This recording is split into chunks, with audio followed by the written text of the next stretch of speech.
Gerai. Tai va, man taisė praeitą kartą dantis ir aš sumokėjau 30 eurų už vieno danties taisymą.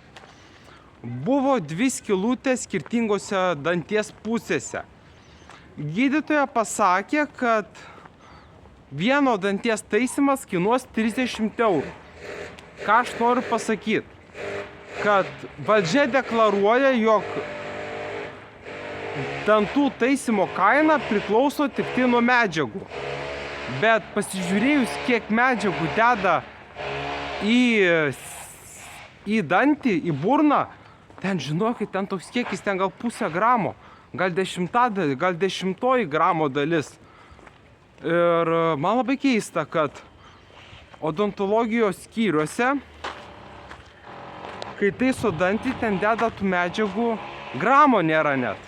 Ten net gramo nėra, nes aš žinau, kaip atrodo gramas žolės. Tai ten realiai net gramo nėra, supranti? Ten realiai net 1 gramo nėra. Tai už ką tie 30 eurų? Ir valdžia deklaruoja, kad tai yra kaina tik tai už medžiagas. Absurdas. Už gramą tu 30 eurų, čia ne auksas ir ne deimantas. Kad imti 30 eurų už gramą. Net ne už gramą, už 10 gramo dalį.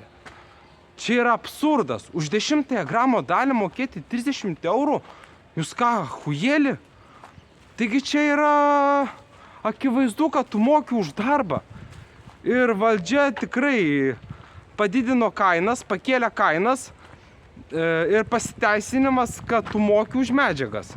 Bet ten medžiagų toksai kiekis, kad, nežinau, 10 gramo dalis, gal net dar mažiau.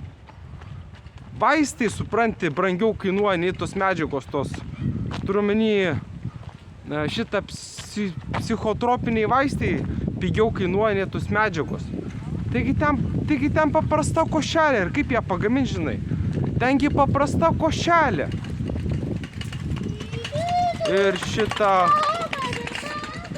Ir ji tikrai gaminama iš neribotais kiekiais tą košelę. Ir man sunku patikėti, kad už kažkokią košelę, kuri yra tikrai pigios sudėties, pigios struktūros, kad ta pigi košelė gali atsieiti 30 eurų vienam dančiui, vienam dančiui sutaisyti. Vienam dančiui sutaisyti 30 eurų. Ir kitas dalykas. Buvo mano, ne šita, bet praeita gydytoja, pas kurią mane užrašė. Jinai iš viso atsisakė taisyti dantis tol, kol nepasidarysiu burnos higienos. Nesvarbu, kad aš dantų nelabai valau. Bet kodėl, kam ta burnos higiena? Jinai sako, kol nebus viskas idealiai švaru, aš atsisakau taisyti dantis. Ir jinai liepia man užsirašyti tik atlikus burnos higieną.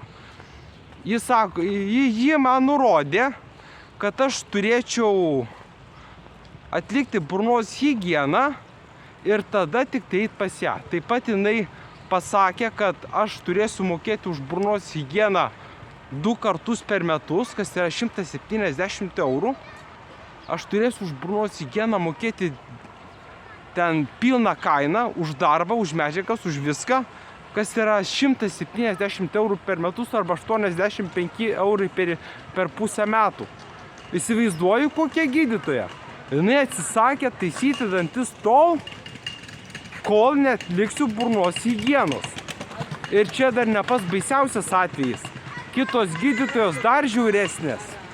Ir supranti, dabar kyla klausimas, kodėl tiek daug žmonių turi netvarkingus dantis. Atsakymas, todėl, kad gydytojai iš jų šaiposi ir kelia sąlygas tokias, kad matosi, jog daugiau pas juos eiti gydytis dantų ir neapsimoka ir neverta, dėl to, kad gydytojai kelia sąlygas ir verčia mokėti papildomus pinigus už paslaugas, kurios nėra būtinos, ir jie prisigalvoja visokių kaltinimų, kad tu esi kaltas, tu turi daryti tą, ir tiesiog gydytojai prisigalvoja visokių niuansų, dėl kurių jūs tampate arba jų vergas ir pinigus mokate už nieką, arba iš viso ten, nežinau, ten nesusipratimas su tais gydytojais. Ten žodžiu nurodo tą daryti, aną daryti, trečią daryti. Ir jei jūs priverstas dantis valyti ten ne visą parą, bet kokią valandą per dieną, jie privers jūsų dantis rūpintis savo dantimis valandą 2 kartus per dieną. Po valandą 2 kartus per dieną. Jūs iš viso nieko neveiksit pagal juos. Tik tai valysitės ir krapštysite savo dantis. O už vieno danties taisymą 30 eurų. Tikrai čia ne medžiagos. Patikėkit, čia yra tikrai ne medžiagos. Jūs mokat už jų darbą. Ir dar negana, kad jos taiso dantis, jos dar pradeda reikšti sąlygas, nuo kurių jūs tampate įsipareigojęs mokėti didžiulius pinigus už papildomas operacijas, už papildomas paslaugas. Ir pagal juos jūs iš viso turėtumėte tos dantis ten kaip kūdikį prižiūrėti.